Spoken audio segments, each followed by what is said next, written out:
Okay, thanks for checking in. Hey, I'm doing an update on where I put that Kobalt Mini Toolbox right here on my tool bench.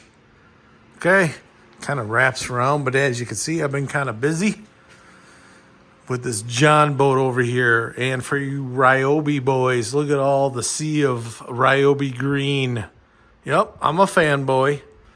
So, long story short, I wanted to put my mini toolbox by my other mini toolbox, the Mac Tools one, you know, that carries your bits from your Wihas to your vessels to your Knipex, right?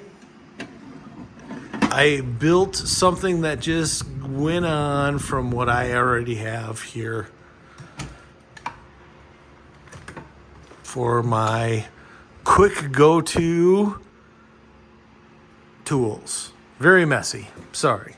You know, got other toolboxes there and there. Those are for some other hardcore stuff. And, you know, what do you do when you got a 3-car garage?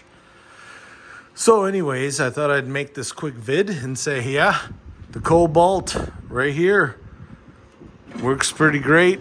Come up with your own design on how you can integrate this with your other boxes and your other tools. So again, thanks for watching. Have yourself a great day.